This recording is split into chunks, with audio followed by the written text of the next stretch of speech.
Well, it's my privilege to be here once again tonight, and I thank the Lord for the opportunity to preach in this pulpit. Saya sungguh mengucap syukur bahwa punya kesempatan sekali lagi berada di tempat ini dan untuk berkhotbah dari mimbar ini. I'm thankful for Dr. Suhento Liao and his family, sons and so on, grandchildren. We thank the Lord for them and the opportunity to know them and have the privilege to be here. Saya mengucap syukur untuk Dr. Suhento Liao, keluarganya, anak-anaknya, cucunya, kesempatan untuk mengenal mereka dan bersekutu dengan mereka.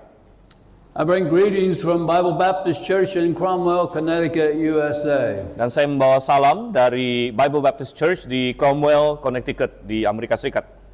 And I was glad to have Brother Stephen here and his wife Daisy as members in our church for a while. Dan kami mengucap syukur pernah saudara Stephen dengan istrinya Daisy pernah di gereja kami untuk suatu waktu. And Daisy was our pianist for about a year. Dan pada waktu itu Ibu Daisy sebagai pianis kami untuk suatu waktu. I think Stuart was there. Is that right? Ya, Stuart ada di sana juga waktu itu. All right. So we'd like to have them come back. Is that all right? Ya, kami sukanya mereka balik lagi, boleh nggak gitu? Anyway, I'm thankful to be here and appreciate the opportunity to minister in the church. Ya, saya mengucap syukur bisa berada di tempat ini, punya kesempatan untuk melayani.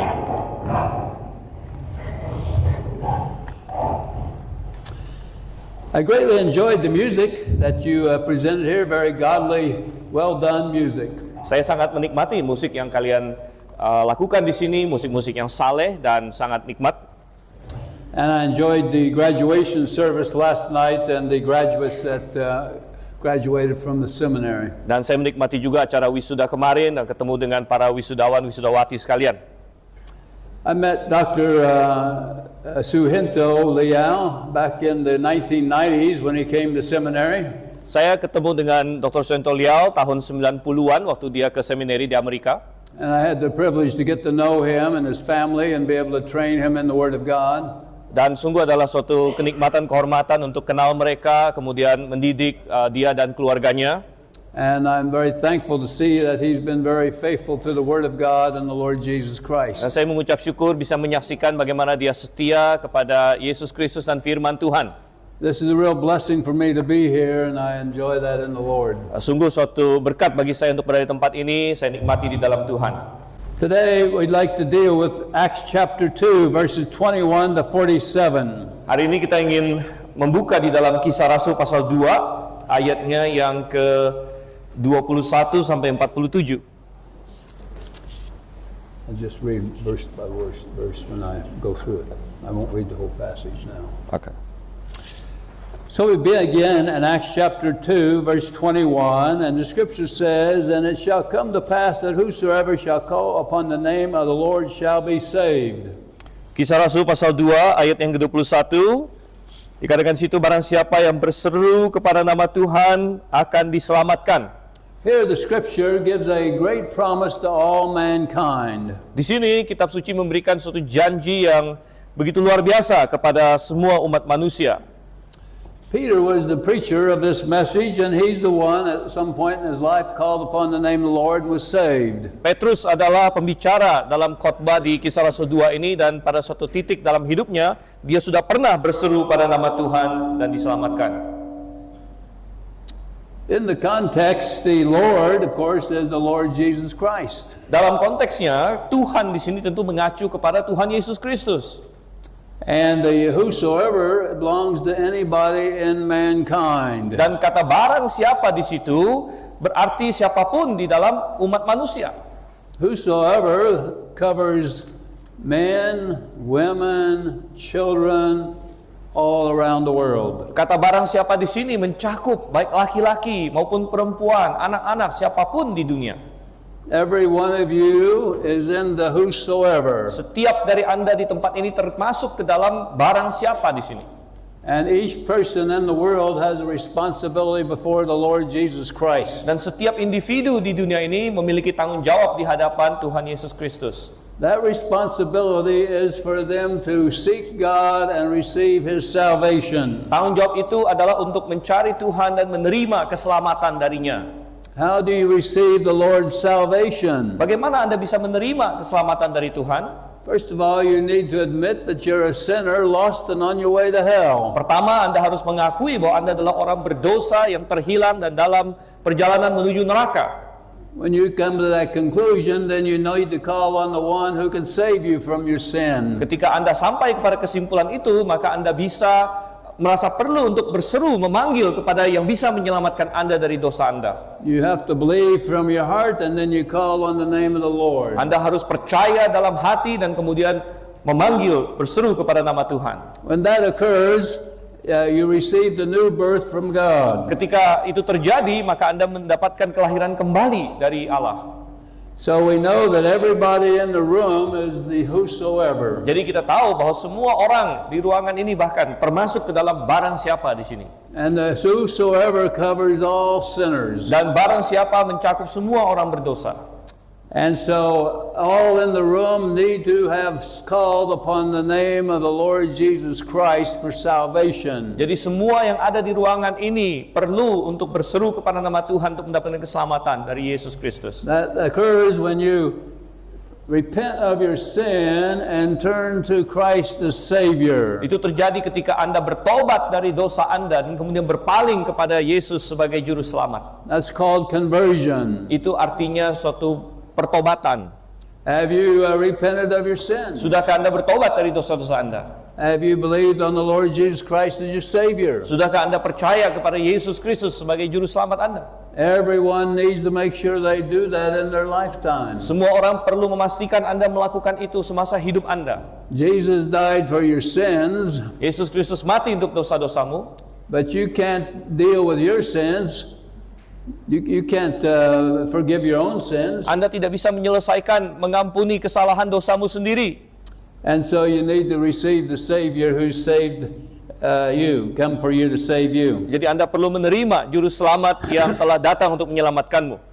Now in the passage at hand, it begins to explain salvation and those who've called on the name of the Lord. Nah, dalam perikop ini selanjutnya, dia akan berbicara mengenai keselamatan dan orang-orang yang berseru kepada nama Tuhan. So the context here has to do with the day of Pentecost. Jadi konteksnya ini terjadi pada hari Pentakosta. And Pentecost was one of the 3 holy days that the Jews needed to visit Jerusalem. Dan hari Pentakosta adalah salah satu dari 3 hari raya kudus di mana orang-orang Yahudi harus datang ke Yerusalem. Pentecost means 50 days. Kata Pentakosta sendiri berarti 50 hari. And Pentecost fell on Sunday. Dan hari Pentakosta jatuh pada hari Minggu. So the Lord had a new message for the Jews. Jadi Tuhan memiliki suatu pesan yang baru bagi orang-orang Yahudi. So he demonstrated his new message with signs and wonders. Jadi dia menekankan pesan baru dia ini, dia mengukuhkan pesan dia baru ini dengan tanda-tanda dan mukjizat. And the new message to the Jews were they were to now meet on Sunday and not Saturday. Dan pesan baru ini adalah bahwa mereka sekarang bertemu berjemaat pada hari Minggu bukan hari Sabtu. They were to meet in the local assembly of the upper room and not in the temple. Mereka perlu bertemu sebagai satu jemaat waktu itu di sebuah ruang atas dan bukan di bait suci. And they were to focus on the final sacrifice and not the sacrifices of animals prior. Dan mereka harus berfokus kepada pengorbanan yang baru yang sudah selesai, bukan kepada pengorbanan-pengorbanan yang lama. So in order to get the Jews to understand that this is his new message to them, he gave them signs and wonders. Jadi supaya orang-orang Yahudi memahami bahwa inilah pesan baru Tuhan untuk mereka, maka Tuhan memberikan tanda-tanda ajaib dan mukjizat. He authenticated by signs and wonders his new movement. Tuhan mengotentikasikan gerakan baru dia ini dengan tanda-tanda dan mukjizat. Jews were to receive the final sacrifice of the Lamb of God. Orang Yahudi diperintahkan untuk menerima korban yang final, yang terakhir dari Sang Domba Allah. They were to meet in the local assembly as the upper room. Dan mereka perlu berkumpul, berjemaat sebagai satu jemaat di ruang atas itu. And no longer in the temple. Bukan lagi di bait suci. And do this on Sunday, the first day of the week, and not Saturday, the Sabbath. Dan mereka melakukan ini pada hari pertama, yaitu hari Minggu, dan bukan pada hari Sabat lagi.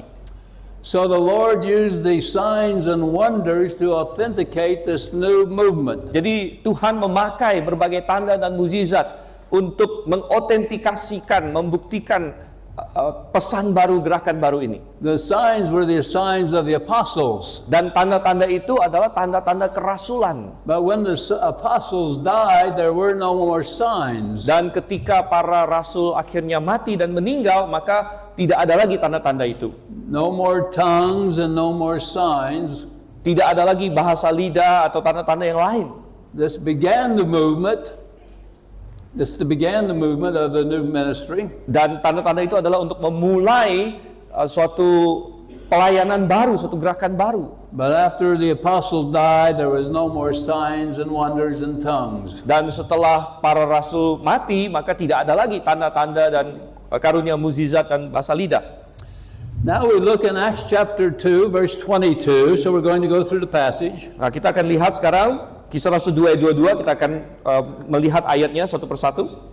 Peter said, "Ye men of Israel, hear these words. Jesus of Nazareth, a man approved of God among you by miracles and wonders and signs, which God did by him in the midst of you, as you yourselves know." Hai orang-orang Israel, dengarkanlah perkataan ini. Yesus dari Nazaret adalah orang yang telah ditentukan Allah dan dinyatakan kepadamu dengan kekuatan-kekuatan, mukjizat-mukjizat dan tanda-tanda ajaib yang dilakukan oleh Allah dengan perantaran Dia di tengah-tengah kamu, seperti yang kamu ketahui. So, who is the Lord? The Lord is Jesus of Nazareth. Sekali lagi, siapa yang dimaksud dengan Tuhan? Tuhan adalah Yesus dari Nazaret ini. The name Jesus means Jehovah saves. Nama Yesus sendiri berarti Yehova menyelamatkan. And it was predicted that Jesus would come from Nazareth. Dan sudah dinubuatkan bahwa Yesus akan datang dari Nazaret. We turn to Matthew chapter 2. Kita chapter membuka 2. di Matius pasal 2. And verse 23, Matthew 2:23. Di ayat yang ke-23, Matius 2 ayat 23. Scripture says, "And he came and dwelt in the city called Nazareth, that it might be fulfilled which was spoken by the prophets, he shall be called a Nazarene." Setibanya di situ ia pun tinggal di sebuah kota yang bernama Nazaret. Hal itu terjadi supaya digenapi firman yang disampaikan melalui nabi-nabi bahwa ia akan disebut orang Nazaret. The Old Testament prophets said that he shall be called a Nazarene. Jadi nabi-nabi perjanjian lama sudah menubuatkan bahwa dia akan disebut orang Nazaret. They did not write this in the Bible, but they preached this. Mereka tidak menuliskan hal tersebut di dalam Alkitab, tapi mereka mengkhotbahkannya. It says it was spoken by the prophets. Jadi dikatakan di sini disampaikan, jadi maksudnya disampaikan secara oral. They had the prophecy that he should be called a Nazarene. Jadi ada suatu nubuat bahwa dia akan disebut orang Nazaret. And so here we see in Acts chapter 2 verse 22, he's Jesus of Nazareth. Sehingga tadi kembali lagi ke Kisah Rasul 2 ayat 22 bahwa dia disebut Yesus dari Nazaret. He was fulfilling scripture. Dengan cara itu dia menggenapi kitab suci. And with his fulfillment of scripture, he was the God-man who was doing miracles and signs and wonders. Dan dengan menggenapi kitab suci itu, maka dia adalah Allah manusia yang melakukan tanda-tanda dan mukjizat-mukjizat. He had the Lord's approval upon him. Dan itu berarti dia memiliki perkenanan Tuhan atas dirinya. And he did these signs and wonders according to the fulfillment of scripture. Dan dia melakukan tanda-tanda dan mukjizat-mukjizat ini sesuai dengan penggenapan kitab suci. And Isaiah chapter 61 verse 1 predicts this. Yesaya pasal 61 ayat 1 sudah memprediksikan hal ini.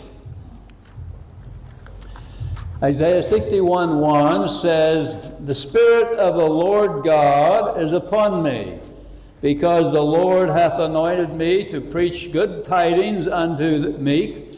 He has sent me to bind up the brokenhearted, to proclaim liberty to the captives, and the opening of prison to them that are bound." Roh Tuhan Allah ada padaku karena Tuhan telah mengurapi aku Ia telah mengutus aku untuk menyampaikan kabar baik kepada orang-orang sengsara dan merawat orang-orang yang remuk hati untuk memberitakan pembebasan kepada orang-orang tawanan dan kelepasan dari penjara kepada orang-orang yang terkurung. We see in Luke chapter 4, verse 18, the Lord fulfilled this passage. Kalau kita melihat di Lukas pasal 4, maka di situ kita akan melihat Yesus Kristus menggenapi nubuat di Yesaya 61 ini. In Luke chapter 4, verse 17 and 18, Lukas 4 ayat 17-18. and there was delivered unto him the book of the prophet Isaiah, and when he had opened the book, he found the place where it was written, the Spirit of the Lord is upon me, because he hath anointed me to preach the gospel to the poor. He hath sent me to heal the brokenhearted, to preach deliverance to the captives, and recovering of the sight to the blind, to set at liberty them that are bruised. Kepadanya diberikan gulungan kitab Nabi Yesaya yang membukanya dan menemukan nas di mana tertulis, Roh Tuhan ada padaku, Ia telah mengurapi aku untuk menyampaikan kabar baik pada orang-orang miskin. Ia telah mengutus aku untuk memberitakan pembebasan pada orang-orang tawanan dan penglihatan bagi orang buta, untuk membebaskan orang-orang yang tertindas. So the Lord Jesus Christ produced many signs and wonders based on this passage of healing the sick and raising the dead. Jadi Tuhan Yesus Kristus melakukan banyak tanda-tanda mukjizat sesuai dengan perikop ini, yaitu menyembuhkan orang sakit, membangkitkan orang mati, dan lain sebagainya. And the Jewish people had their Old Testament scriptures that taught this. Dan orang-orang Yahudi, mereka sudah memiliki kitab suci perjanjian lama mereka yang mengajarkan hal ini juga. Now they knew the Old Testament scriptures were being fulfilled in their own eyes and ears. Sehingga mereka bisa melihat bahwa perjanjian lama sedang digenapi persis di depan mata mereka sendiri. So the Lord was the one behind the signs and wonders and tongues that were associated with Pentecost. Jadi Tuhanlah yang ada di balik segala tanda dan mukjizat dan bahasa lidah yang terjadi pada hari Pentakosta itu. Verse 23 says, him being delivered by the determinate counsel and foreknowledge of God, you have taken and by wicked hands have crucified and slain. Kita balik lagi ke dalam Kisah Rasul 2 ayat 23, dikatakan, Dia yang diserahkan Allah menurut maksud dan rencananya telah kamu salibkan dan kamu bunuh melalui tangan bangsa-bangsa durhaka. So the Lord knew that the Adamic race would sin against him. Tuhan sudah tahu dari awal bahwa ras yang berasal dari Adam ini akan berdosa melawan Dia. And so he has provided a savior for mankind. Sehingga Dia sudah mempersiapkan seorang juru selamat untuk umat manusia. And so the Lord allowed the Lord Jesus Christ to be crucified by the Jews. Sehingga Tuhan mengizinkan Tuhan Yesus Kristus untuk disalibkan oleh orang-orang Yahudi. This is the Lord's plan on saving sinners. Ini adalah rencana Tuhan dalam penyelamatan orang berdosa.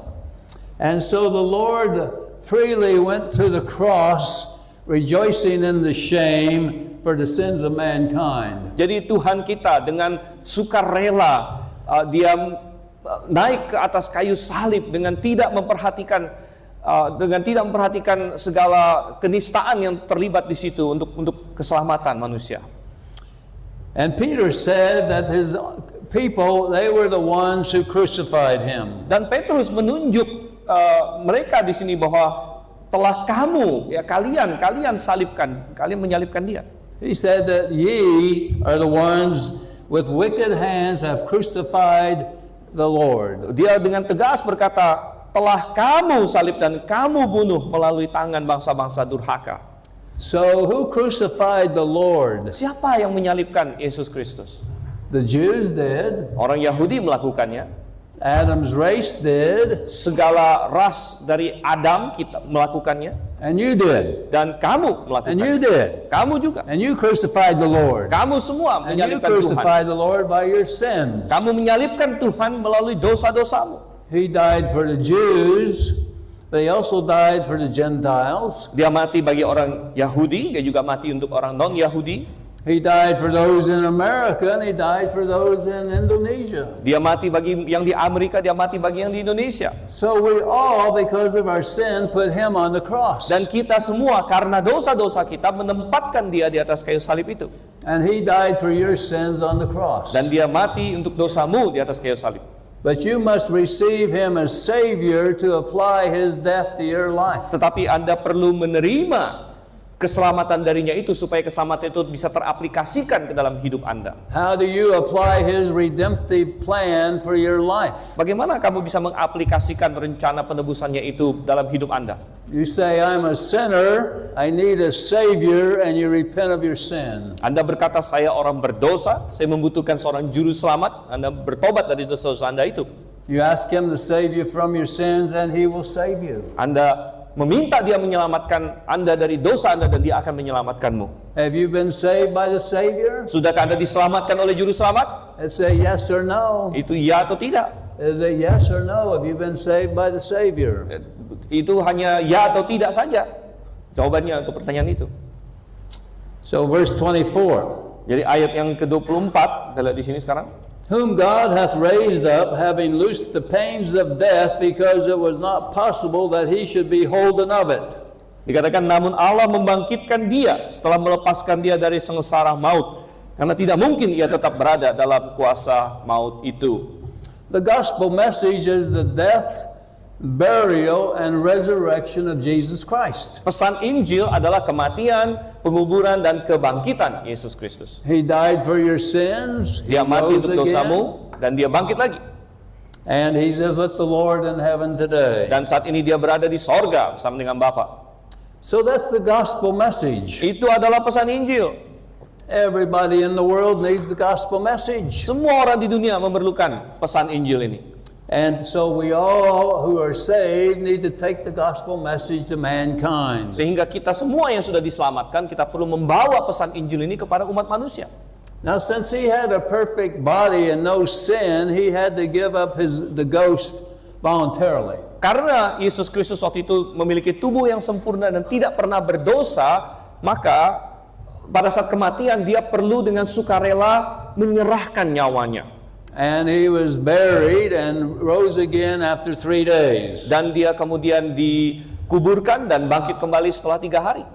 And the resurrection power that he has is the power he gives to the sinner for salvation. Dan kuasa kebangkitan yang dia miliki itulah yang dia berikan pada orang berdosa ketika dia diselamatkan. Sinners cannot save themselves by works. Orang berdosa tidak bisa menyelamatkan dirinya sendiri dengan perbuatan. You can't save yourselves by baptism. Anda tidak bisa menyelamatkan dirimu melalui baptisan. You can't save yourself by going to church. Kamu tidak bisa menyelamatkan dirimu dengan pergi ke gereja. You can't save yourself by giving money. Kamu tidak bisa menyelamatkan dirimu dengan memberikan uang. You can't save yourself. Kamu tidak bisa menyelamatkan dirimu sendiri. Titik. Who saves you? Siapa yang menyelamatkanmu? The Lord is the one who saves you when you come his way. Tuhanlah yang menyelamatkanmu ketika engkau berpaling kepadanya.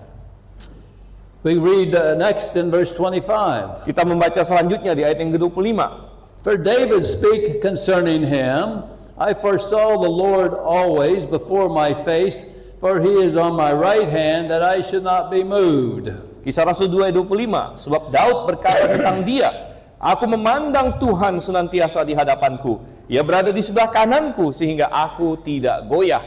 David said this in Psalm chapter 16, verses 8 through 11. Daud mengucapkan kata-kata ini di dalam Mazmur pasal 16.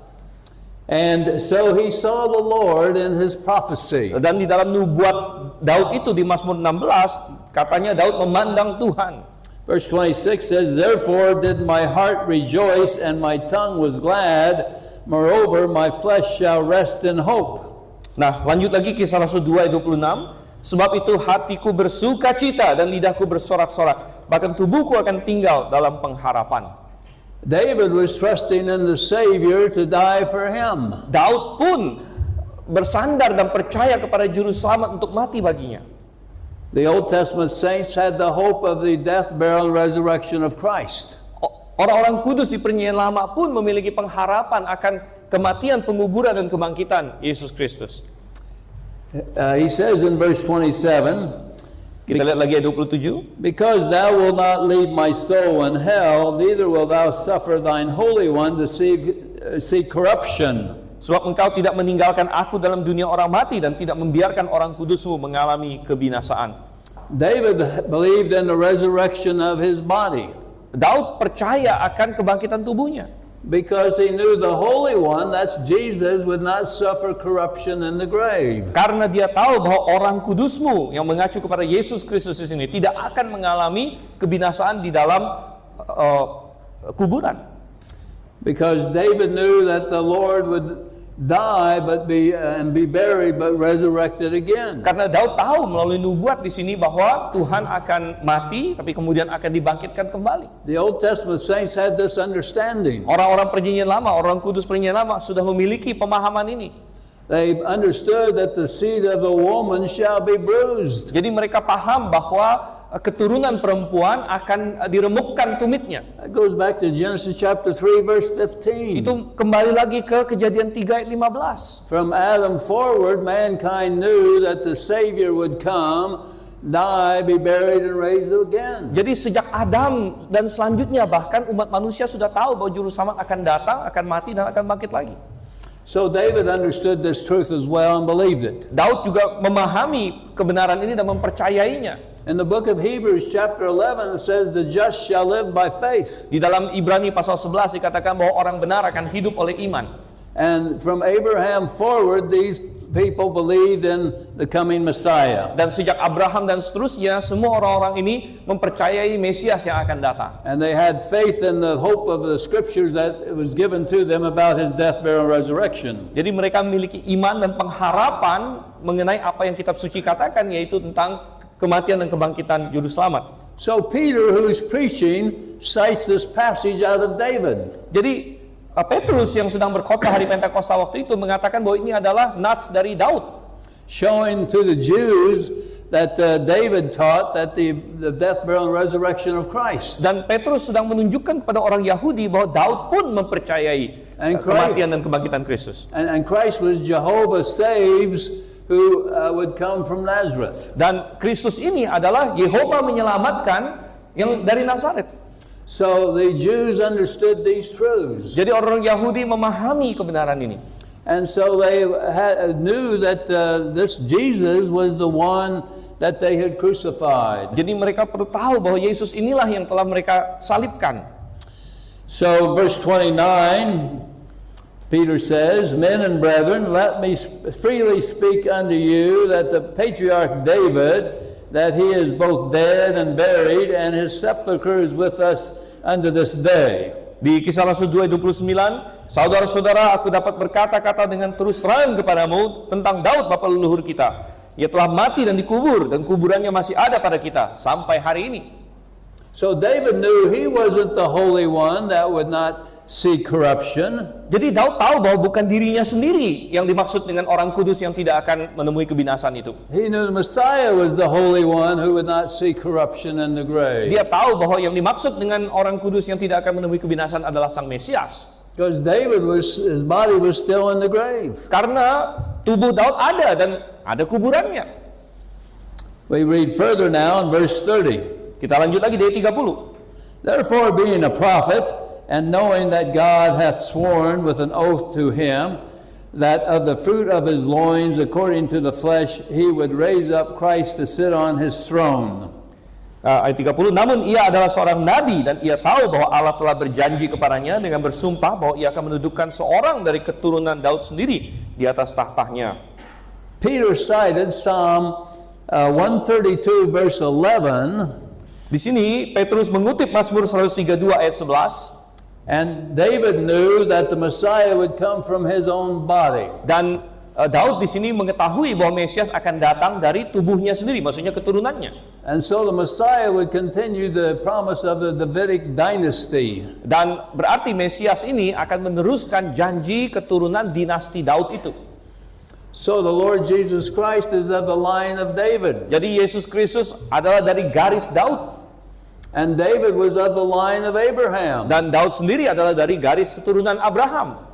And so we see the connection in the Old Testament from Abraham to David to Jesus of Nazareth. Jadi kita melihat koneksi di dalam perjanjian lama ini, mulai dari Abraham terus ke Daud sampai kepada Yesus Kristus. And the Jews knew this history. Dan orang Yahudi tahu sejarah ini. And they knew that their Messiah would be crucified. Dan mereka tahu bahwa Mesias mereka sebenarnya akan disalibkan. Now they became to realize that Jesus of Nazareth was the Messiah. Lalu di sini mereka mulai memahami bahwa Yesus dari Nazaret inilah Mesias mereka. So we see how Peter handles the scripture and preaches the word of God to them. Jadi kita melihat bagaimana Petrus memakai kitab suci dan mengkhotbahkan itu kepada mereka. So Peter summarized the whole Old Testament all the way down to the Lord Jesus and the cross in a few verses. Jadi Petrus menyaringkan, menyimpulkan perjanjian lama ke dalam beberapa ayat untuk menuntun kepada Yesus Kristus. All right, verse 31. Nah, kita lanjut lagi ayat 31. He's seen this before, spake of the resurrection of Christ, that his soul was not left in hell, neither his flesh did see corruption. Karena itu ia telah melihat ke depan dan telah berbicara tentang kebangkitan Mesias. Karena ia mengatakan bahwa dia tidak ditinggalkan di dalam dunia orang mati dan bahwa tubuhnya tidak mengalami kebinasaan. And so this explains that David understood the promise of the resurrection of the Christ, Messiah. Ini menjelaskan bahwa Daud memahami bahwa akan ada kebangkitan Mesias itu Kristus. So Peter had a very powerful message at this point. Jadi sampai dengan titik ini kita melihat khotbah Petrus ini begitu kuat. He brings together all the Old Testament and he presents it to his Jewish audience that they had crucified their Messiah. Dia menyarikan dan menyimpulkan perjanjian lama mereka, lalu dia tekan ini kepada orang Yahudi bahwa kalian telah menyalibkan Mesias kalian. What are they going to do about the fact that they've crucified their Messiah? Jadi apa yang akan kamu lakukan dengan fakta bahwa kamu sudah menyalibkan Mesiasmu sendiri?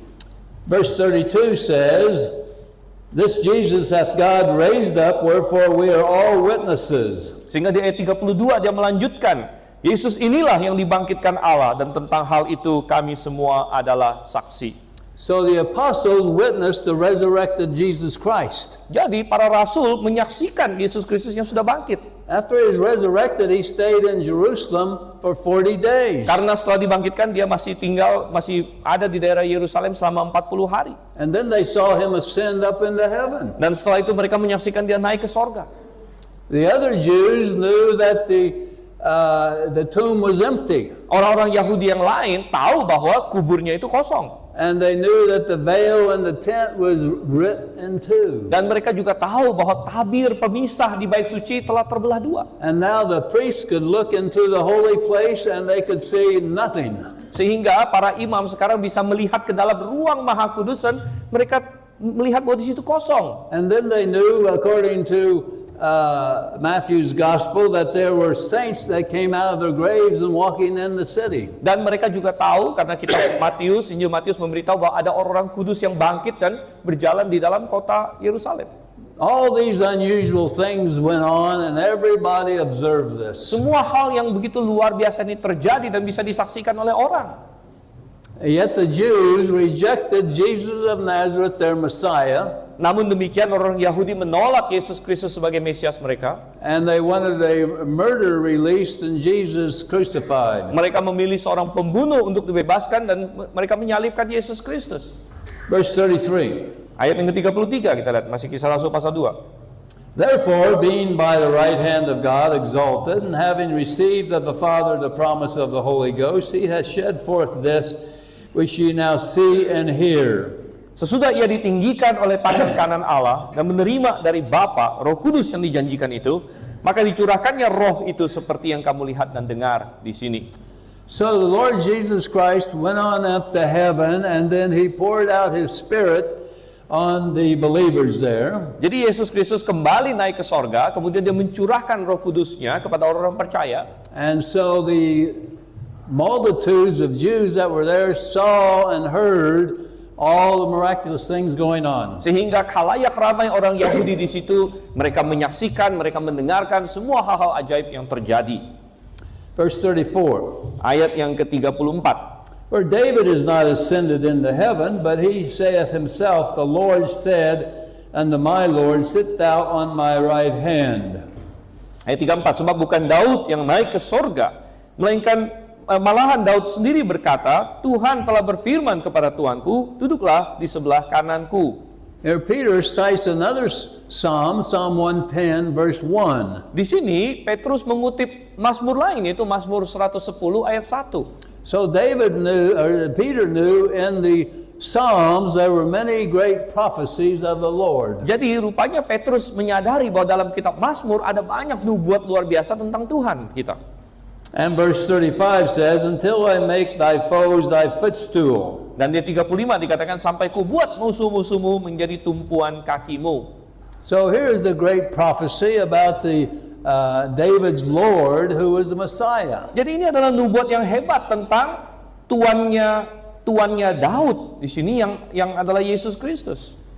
So what Peter has done, he's taken the Old Testament scriptures and shown how they have pointed to Jesus of Nazareth as the Messiah. Jadi yang Petrus lakukan adalah dia mengambil perikop-perikop perjanjian lama ini dan memperlihatkan bagaimana semuanya menunjuk kepada Yesus sebagai Mesias mereka. Now, informing his audience, he now comes to the strong message of what they need to do for salvation. Dan setelah menyatakan semua ini kepada audiensnya, sekarang dia tiba pada titik di mana dia berkata, apa yang kalian harus lakukan sekarang? Verse 36. Ayat 36. Therefore, let all the house of Israel know assuredly that God hath made the same Jesus whom you have crucified, both Lord and Christ. Jadi, seluruh kaum Israel harus tahu dengan pasti bahwa Allah telah membuat Yesus yang kamu salibkan itu menjadi Tuhan dan Kristus. So he's saying to all of the Jews that were gathered there, thousands of Jews were gathered at Pentecost. Jadi dia berkata kepada orang-orang Yahudi yang begitu ramai, ribuan orang Yahudi yang berkumpul di hari Pentakosta. He calls them the house of Israel. Dia menyebut mereka kaum Israel. And he says that they were all involved because of their sins in crucifying the Savior. Dan dia berkata bahwa mereka semua sudah terlibat dalam dosa itu, yaitu menyalibkan Mesias. He says, whom ye have crucified, both Lord and Christ. Dan dia berkata bahwa Allah telah membuat Yesus yang kamu salibkan itu menjadi Tuhan dan Kristus. Although not all of the Jews that came into Jerusalem on the Pentecost were there at the crucifixion, they nevertheless were guilty of crucifying him. Walaupun bukan semua orang Yahudi yang berkumpul di hari Pentakosta itu hadir pada saat penyaliban Yesus Kristus, namun bagaimanapun juga mereka ikut bersalah dalam hal itu.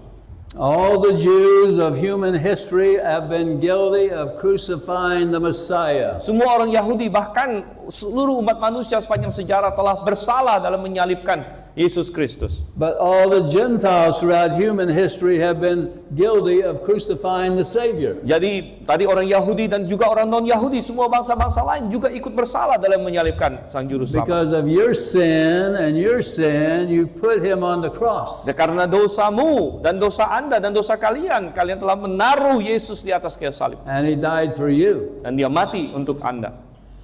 So how can you benefit from his death for you? Jadi bagaimana Anda bisa mendapat manfaat dari kematiannya bagi Anda itu? Well, Peter is about ready to give the explanation. Dan Petrus sudah siap untuk memberikan penjelasannya di sini. Notice in verse 37. Kita perhatikan ayat 37. And when they heard this, they were pricked in their heart, and they said unto Peter and to the rest of the apostles, Men and brethren, what shall we do? Ketika mereka mendengar hal itu, ayat 37 ya, hati mereka tersayat, lalu mereka bertanya kepada Petrus dan rasul-rasul yang lain, apa yang harus kami perbuat, saudara-saudara? Notice they were pricked in the heart, right here in the heart. Dikatakan di sini hati mereka tersayat atau tertusuk. They were under conviction. Mereka ada di bawah tusukan Roh Kudus. They got under conviction of their sin. Mereka sedang ditusuk mengenai dosa mereka. Everybody is a sinner. Semua orang adalah orang berdosa. We all have crucified Christ. Dan kita semua terlibat dalam menyalibkan Yesus Kristus. But you've committed other sins as well. Tetapi ada banyak dosa lain yang Anda lakukan juga. Have you ever lied? Pernahkah Anda berbohong? Have you ever stole? Pernahkah Anda mencuri sesuatu? Have you ever had a bad thought? Atau memiliki suatu pikiran yang tidak baik? You ever had a bad behavior? Atau suatu perilaku yang buruk? You ever done anything evil? Pernahkah Anda melakukan sesuatu yang jahat? Of course you have. Tentu sudah pernah. And so you're a sinner. Jadi Anda adalah orang berdosa. Christ is the Savior. Dan Yesus Kristus adalah Juru Selamat. Here's Christ. Here's you. Ada Kristus di sini, ada Anda. How are you going to come together? Bagaimana Anda bisa bertemu bersama? Not works or baptism or money, Bukan pekerjaan, baptisan atau uang, but through the cross. tapi melalui salib. Through the cross. So Peter preaches to them. Dan melalui salib, jadi Petrus berkhotbah ini kepada mereka. They knew they were guilty sinners. Mereka tahu mereka adalah orang-orang yang berdosa yang patut dihukum. They were pricked in the heart. Dan mereka tertusuk, tersayat hatinya. And they said, what shall we do? Dan mereka berkata, apa yang harus kami perbuat? What shall we do about our sinful condition? Apa yang harus kami perbuat tentang kondisi berdosa kami ini? Have you ever asked that question? Pernahkah Anda menanyakan pertanyaan ini? I did back in 1969. Saya menanyakan ini tahun 1969. That's 24 years of age. 24 years of age. Waktu itu saya umur 24 tahun. And I realized after hearing the preaching that I was a sinner lost and on my way to hell. Dan waktu itu saya mendengar suatu khotbah dan saya menyadari bahwa saya adalah orang berdosa yang akan masuk neraka. I got by my sofa in my house, kneeled down and cried out to the Lord. Saya waktu itu akhirnya berlutut di samping sofa di rumah saya berseru kepada Tuhan. I repented of sins and trusted Christ as Savior. Saya bertobat atas dosa dan menerima Yesus sebagai juru selamat. What happened? My life changed. Apa yang terjadi? Hidup saya berubah. I had studied to be an engineer. Waktu itu saya sudah kuliah, ya belajar untuk menjadi seorang teknik ya, seorang insinyur. I wanted to work in business and industry. Dan waktu itu saya ingin bekerja dalam bidang bisnis, industri dan lain sebagainya. I didn't care about being a pastor. Saya tidak ada tertarik sama sekali menjadi seorang gembala. I didn't want to be a dean of a seminary. Saya tidak mau menjadi dekan seminari. I wanted to be famous and wealthy. Saya mau menjadi orang yang terkenal dan kaya Be raya. an engineer. Saya waktu itu memilih jalur menjadi seorang insinyur. But the Lord changed my heart and life. Tetapi Tuhan mengubah hati saya dan hidup saya. I was going this way and the Lord changed my heart to go this way. Saya sedang menuju ke satu arah dan Tuhan mengubah hidup saya dan ke arah yang lain. I began to have a love for the Bible. Saya mulai begitu mengasihi firman Tuhan. I wanted to study the Bible. Saya mau mempelajari Alkitab. I went to seminary and Akhirnya studied the Word. saya masuk seminari dan mempelajari firman Tuhan. That's why I'm here today, because the Lord has brought me here today. Dan itu alasannya saya ada di sini hari ini karena Tuhan telah memimpin saya ke sini. I'm glad I didn't go my way. Saya sangat bersyukur saya tidak menjalani jalan saya sendiri. I'm glad I went His way. Saya mengucap syukur saya ikut jalannya dia. I'm here by the grace of God. Saya ada di sini karena kasih karunia Tuhan. I'm a sinner saved by grace. Saya adalah orang berdosa yang diselamatkan oleh kasih karunia. I'm a nobody in life. Saya bukan siapa-siapa dalam hidup ini. Yet the Lord has saved me and called me to serve Him. Namun Tuhan menyelamatkan saya dan memanggil saya untuk melayaninya. He has a will for my life. Dia memiliki kehendak bagi hidup saya. I have attempted to fulfill His will. Dan saya mencoba untuk melakukan kehendaknya. But He's got a will for your life. Tetapi dia memiliki kehendak untuk hidup Anda sekalian. His will for your life might not be the pastor Mungkin ya kehendak dia bagimu belum tentu menjadi or be gembala a dean of a seminary, atau jadi dekan seminari. but He has a will for your life, Tapi yang jelas Tuhan punya kehendak bagi hidupmu. and you need to find the will of God, Dan Anda perlu menemukan kehendak and Tuhan that itu. will give you great joy in your life. Dan ketika Anda menemukannya dan melakukannya, itu akan membawa kebahagiaan besar dalam hidupmu. Christians have great joy in their life when they serve the Lord and are obedient to Him. Orang Kristen akan memiliki sukacita yang besar dalam hidupnya ketika mereka taat kepada Tuhan dan melayaninya. Do you have joy in your life? Apakah Anda memiliki sukacita dalam hidup Anda? I don't know, Saya tidak tahu. but you know. Tapi Anda tahu. If you've got joy in your life because you have Christ as your Savior, this is the greatest blessing you can have in life. Karena Anda memiliki sukacita yang besar karena Anda memiliki Yesus sebagai juru selamat, itu adalah sukacita terbesar di dunia. But it comes from repentance of sin and trusting in Christ, and He gives you joy for the Christian life. Tetapi itu dimulai dari pertobatan terhadap dosa, kemudian menerima juru selamat, dan Ia akan memberikan sukacita yang besar dalam hidup Anda. I am so thankful for what the Lord's done in my life in bringing me here, but I am not worthy of any of this. Saya mengucap syukur bahwa Allah Tuhan telah begitu dengan kasih karunia memanggil saya ke tempat ini dan sebagainya. Tapi ini bukan kehebatan saya. Now notice verse 38. Lalu kita perhatikan ayat yang ke-38. Then Peter said unto them, Repent and be baptized every one of you in the name of Jesus Christ for remission of sins, and you shall receive the gift of the Holy Ghost. Dikatakan, jawab Petrus kepada mereka, bertobatlah dan hendaklah kamu masing-masing dibaptis dalam nama Yesus Kristus untuk pengampunan dosamu, maka kamu akan menerima karunia, yaitu Roh Kudus. As they were convicted in heart and said, "What shall we do?" Peter had the answer. Ketika orang-orang itu tertusuk dalam hati mereka dan mereka bertanya, apa yang harus kami lakukan? Petrus memberikan jawaban. What was the answer? Apa jawabannya? Repent. Bertobatlah. That was the answer. Itu jawabannya. And when a person repents, they have remission of sins. Dan ketika seseorang bertobat, maka ia memiliki pengampunan dosa. Sins are removed. Dosa itu dihilangkan. And we receive the Holy Ghost, Dan kemudian kita menerima Roh Kudus who indwells us and gives us joy in our life. yang menyelamatkan kita dan memberikan kita sukacita dalam hidup ini. After we repent and are saved, we need to be baptized and join the church. Nah, setelah kita bertobat dan diselamatkan, dikatakan di sini kita perlu dibaptis dan bergabung dengan jemaat. There's repentance first, Ada pertobatan itu pertama. and then there's church membership. Lalu setelah itu baru keanggotaan dalam jemaat. Those who have repented then need to be baptized and join a local church. Orang-orang yang sudah bertobat, mereka perlu dibaptis dan bergabung dengan jemaat. So verse 39. Lalu kita lihat ayat 39. For the promise is unto you and to your children and to all that are far off, even as many as the Lord our God shall call. Sebab bagi kamulah janji itu, bagi anak-anakmu dan bagi semua orang yang masih jauh sebanyak yang akan dipanggil oleh Tuhan Allah kita. Earlier, Peter said, you need to call upon the name of the Lord. Di awal tadi Petrus sudah berkata, kalian harus berseru memanggil nama Tuhan. Now it's the Lord who calls us. Nah, sekarang Tuhan yang memanggil kita. He calls us through the Word of God. Tuhan memanggil kita melalui firman-Nya. He calls us when we have a convicted heart. Tuhan memanggil kita ketika hati kita tertusuk. And He calls us then to trust His Savior. Dia memanggil kita untuk mempercayai Dia sebagai juru selamat. So verse 40 says, Ayat yang 40 dikatakan, and with many other words did He testify and exhort, saying, save yourselves from the untoward generation. dengan banyak perkataan lain lagi ia bersaksi dan mendesak mereka, katanya, berilah dirimu diselamatkan dari generasi yang jahat ini. You have a responsibility before God to deal with your spiritual life. Kamu memiliki tanggung jawab di hadapan Tuhan untuk mengurus, membereskan ya kehidupan rohanimu. He says, save yourself. Dikatakan di sini, berilah dirimu diselamatkan. That's your responsibility to come God's way. Itu adalah tanggung jawabmu untuk datang kepada Tuhan. You come God's way through repentance and faith. Dan Anda datang kepada Tuhan melalui pertobatan dan iman. That's how you save yourself. Itulah caranya memberi dirimu diselamatkan. You don't save yourself by good works. You can't do that. Kamu tidak bisa menyelamatkan diri sendiri atau memberi diri diselamatkan sendiri melalui perbuatan baik. Verse 41 says this. Ayat 41 dikatakan, Then they that gladly received his word were baptized, and the same day there were added unto them about 3,000 souls.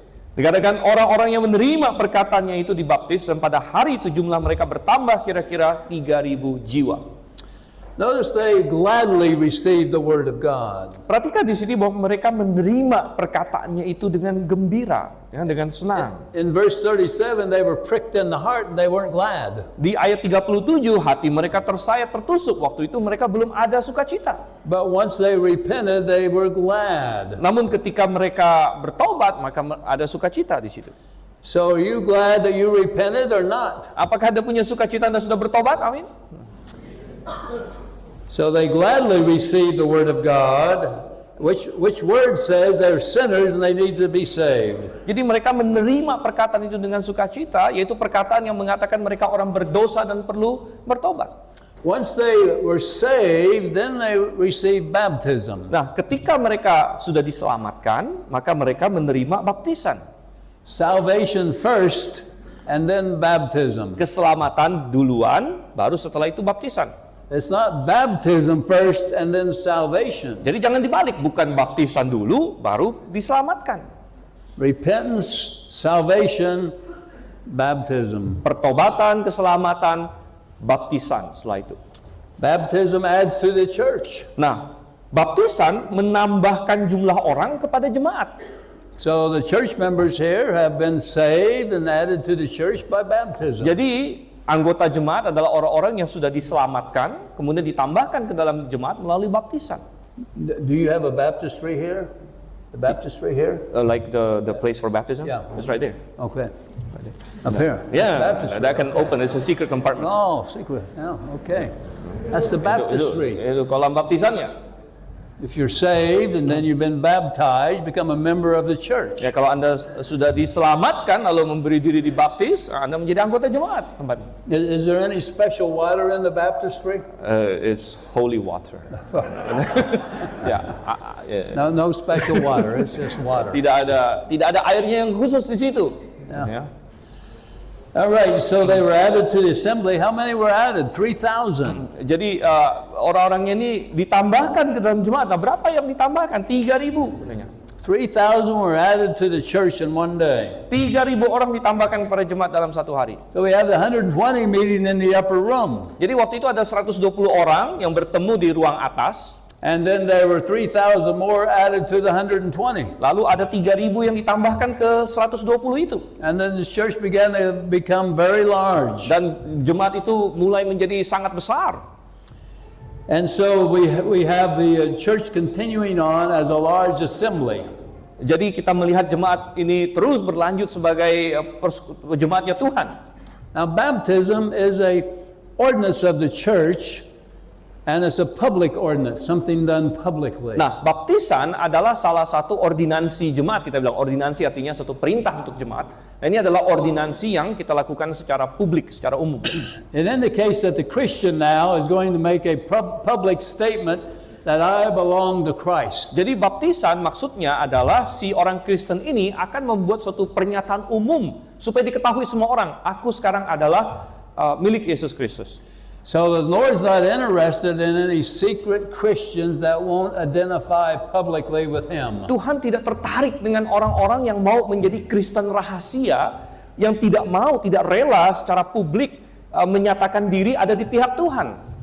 If you're a secret Christian, you need to have a public testimony through baptism. Kalau Anda adalah orang Kristen rahasia, Anda perlu memiliki suatu kesaksian umum melalui baptisan. If the Lord has changed your life and you now have a love for Him and His will for you now is to be baptized and become a church member. Kalau Tuhan sudah menyelamatkanmu sehingga kamu sekarang memiliki cinta kasih kepada firman Tuhan dan kehendak Tuhan, maka kehendaknya adalah bagi Anda untuk memberi diri dibaptis. And as a church member then you learn the word of God through the man of God who teaches you the Bible. Dan kemudian dengan itu menjadi anggota jemaat, dan sebagai anggota jemaat Anda belajar firman Tuhan dari orang yang telah Tuhan taruh di jemaat itu. The Lord is not pleased with disobedient Christians who will not be baptized and join the church. Tuhan tidak senang dengan orang Kristen yang tidak mau taat dengan memberi diri dibaptis dan bergabung dengan jemaat. Do you want the Lord's blessing on your life? Apakah Anda ingin berkat Tuhan atas hidup Anda? You better get into the place of blessing, and that's the local assembly. Anda perlu masuk ke dalam tempat lingkup berkat, yaitu di dalam jemaat lokal. In verse 42, let's move on. Mari kita masuk lagi ayat yang ke-42, kita lanjut. And they continued steadfastly in the apostles' doctrine and fellowship and in breaking of bread and in prayers. Mereka bertekun dalam pengajaran rasul-rasul, dalam persekutuan, dalam memecahkan roti dan berdoa. Once they were in the church, they began to learn doctrine. Ketika mereka ada di dalam jemaat, maka mereka mulai mempelajari doktrin, atau diterjemahkan pengajaran itu sama ya. The apostles began to teach them the word of God. Para rasul mulai mengajarkan mereka firman Tuhan. Now they not only had the Old Testament scriptures, but they had the teachings of the Lord Jesus as He gave the apostles. Jadi mereka bukan hanya waktu itu memiliki perjanjian lama, mereka sekarang mulai juga memiliki pengajaran rasul-rasul. So when they came to church, they learned doctrine. Jadi ketika mereka berjemaat, mereka datang ke jemaat, mereka belajar doktrin, pengajaran. And the order of this verse is a biblical order, doctrine first. Jadi urutan di dalam ayat ini sangat alkitabiah, pengajaran dulu. After they learned doctrine or had doctrine, then they had fellowship. Nah, setelah mereka belajar pengajaran, lalu ada persekutuan selanjutnya di ayat itu. My fellowship with Pastor Suhento is because of doctrine. Persekutuan saya dengan Gembala Suhento adalah karena doktrin kita, doktrin kami. That's our fellowship around the truth of doctrine. Itu adalah dasar persekutuan kami, yaitu kebenaran pengajaran. I am here because he and I are in agreement on doctrine. Saya ada di sini karena dia dan saya ada suatu kesepakatan mengenai doktrin. He invited me because he and I agree in doctrine. Dia mengundang saya karena ya dia dan saya sepakat dalam pengajaran, dalam doktrin. That's our relationship, first of all, is through doctrine. Jadi hubungan kita yang pertama di sini adalah dalam hal pengajaran. And of course, there's a personal relationship where I love him in the Lord. Ya tentu ada suatu hubungan personal juga di mana saya mengasihi dia di dalam Tuhan. But we're united around doctrine. Tapi persekutuan kita, persatuan kita adalah di seputar basisnya adalah doktrin. And therefore, we can have fellowship. Oleh karena itulah kita bisa memiliki persekutuan. If Dr. Suhento knew that I believed in speaking in tongues, Kalau misalnya he Para wouldn't Suhento invite me here. tahu bahwa saya ini orang yang suka berbahasa lidah atau percaya bahasa lidah hari ini, dia tidak akan mengundang saya. Or if I knew that he did some charismatic things or Catholic things, I wouldn't come. Atau kalau saya tahu dia melakukan praktek karismatik atau Katolik atau apa, maka saya juga tidak akan datang. If he loves the Pope, I wouldn't come. Kalau dia mengasihi dan mirip seperti Paus misalnya, saya tidak akan datang. Although it looked like we were wearing Pope's gowns yesterday. Walaupun kemarin ini banyak yang mirip seperti punya bajunya Paus gitu ya. They weren't. Bukan itu. All right, so doctrine, fellowship, breaking of bread. Here's the Lord's Supper, the unity around the Lord's Supper. Di sini ada pengajaran, habis itu ada persekutuan, lalu ada memecahkan roti. Ini adalah perjamuan Tuhan, ada persatuan dalam perjamuan Tuhan. This is another church ordinance. Nah, perjamuan Tuhan itu adalah ordinansi jemaat lainnya. Baptism and the Lord's Supper. Jadi ada dua ordinansi ya, baptisan kemudian perjamuan Tuhan. And then finally prayers. Lalu kemudian ada berdoa di situ di 42. What unites us in our prayers? Apa yang mempersatukan kita di dalam doa kita? Doctrine. Pengajaran. I prayed in the room with these men. These men and I were in prayer together. How could we pray together if we had contrary doctrine? Nah, saya misalnya ada di ruangan tadi, saya berdoa dengan orang-orang. Ya, bagaimana kita bisa berdoa bersama kalau pengajaran kita saling tabrakan satu dengan yang lain? That we were united in doctrine. Tetapi kita bersatu di dalam doktrin. Let's read on, verse 43. Kita baca lagi ayat 43. And fear came upon every soul, and many wonders and signs were done by the apostles. Ketakjuban atau mungkin ketakutan di sini ya. Ketakjuban melanda semua orang sebab rasul-rasul itu mengadakan banyak mukjizat dan tanda. Are there any apostles alive today? Apakah ada rasul yang masih hidup hari ini? No. Tidak ada. So are there any signs and wonders today? Jadi apakah ada karunia, mukjizat dan tanda? Tidak ada. So the signs and wonders died off with the apostles. Jadi karunia, mukjizat dan tanda mati bersama dengan para rasul. Now we believe that the Lord can answer prayer. Nah, We pray. tentu kita sangat percaya bahwa Tuhan bisa menjawab segala doa kita. And He dengan does ajaib. answer prayer, Dan dia ada menjawab doa. but that's not a sign and wonder. Tapi itu bukan karunia, mukjizat dan tanda. That's answer to prayer. Itu adalah Tuhan menjawab doa secara pribadi. And then let's read on, verse 44. And all that believed were together and had all things common. Kalau kita baca lagi ayat 44, semua orang yang percaya tetap bersatu dan semua milik mereka adalah milik bersama. They were united in belief around the apostles' doctrine. Jadi mereka ada suatu persatuan yang didasarkan kepada kepercayaan akan pengajaran rasul-rasul. And they shared everything they had one with another. Dan mereka saling berbagi apa yang mereka miliki satu sama lain. Verse 45, and sold possessions and goods and parted them to all men as every man had need. Dan ayat 45 dikatakan, dan selalu ada dari mereka yang menjual harta miliknya, lalu membagi-bagikannya kepada semua orang sesuai dengan keperluan masing-masing. So the believers had a desire to help one another, the poor, the rich helping the poor, and so on and so forth. Jadi orang percaya, ya mereka memiliki kerinduan untuk saling bantu satu dengan yang lain, yang kaya dengan yang miskin dan lain sebagainya. And verse 46, Lalu ayat 46, and they continuing daily with one accord in the temple, breaking bread from house to house, did they eat their meat with gladness and singleness of heart. dengan bertekun dan sehati mereka berkumpul tiap-tiap hari dalam bait Allah. Mereka memecahkan roti di rumah masing-masing secara bergiliran dan makan bersama-sama dengan gembira dan tulus hati. It seems that they went to church every day. Wow, sepertinya mereka ke gereja tiap hari di sini. They did this daily. They went to the temple. Dikatakan mereka tiap hari berkumpul di bait Allah. And they broke bread Dan mereka memecahkan roti, and they were all united. dan mereka semua bersatu. And so they went to the temple daily, and they had a church daily. Jadi mereka ke gereja tiap hari. Mereka ke bait suci tiap hari situ. But later the Pharisees came and forced them to do other things, obviously. Dan belakangan kelompok Farisi datang dan memaksa mereka untuk tidak bisa begitu lagi habis itu. And then Saul of Tarsus came and scattered them. Ya, contohnya Saulus ya dari Tarsus yang akhirnya dengan penganiayaan mencerai-beraikan mereka belakangan. Then the large church got small. Lalu gereja yang besar itu yang tadi kita lihat tambah 3.000 orang akhirnya mengecil. And then many churches began from this. Tetapi dari mereka tersebar, tercerai-berai, banyak gereja-gereja lain muncul. And these were small churches like the church that Philip had in Samaria. Dan itu adalah gereja-gereja yang kecil seperti yang misalnya Filipus bikin di Samaria. And then finally in verse 47, dan terakhir di ayat 47, praising God and having favor with all the people, and the Lord added to the church daily such as should be saved. Sambil memuji Allah dan mereka disukai semua orang, tiap-tiap hari Tuhan menambah, kalau dalam TR ada kata jemaat ya, menambah jumlah jemaat dengan orang yang diselamatkan. So they were thankful for what the Lord had done. Jadi mereka bersukacita, mengucap syukur atas apa yang Tuhan sudah kerjakan. And it's the Lord who adds to the church. Dan Tuhanlah yang menambahkan kepada jemaat. It's the Lord who saves sinners. Tuhanlah yang menyelamatkan orang berdosa. It's the Lord who convinces sinners they need to be saved and be baptized afterwards. Tuhanlah yang menusuk hati orang bahwa mereka perlu diselamatkan dan perlu memberi diri baptis. And let's look at one final verse here in 1 Corinthians. Kita akan lihat satu ayat terakhir di 1 Korintus. Verse 18, chapter 12, verse 18. 1 Korintus 12 ayat 18. 12:18 says, "But now hath God set the members, every one of them, in the body, as it hath pleased Him."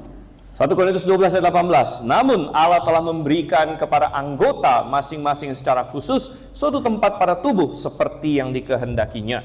So, if you're a member of Grafe Baptist Church, the Lord has put you here. Kalau Anda adalah anggota dari gereja baptis GBA Grafe intinya, Allah sudah menempatkan kamu di sini.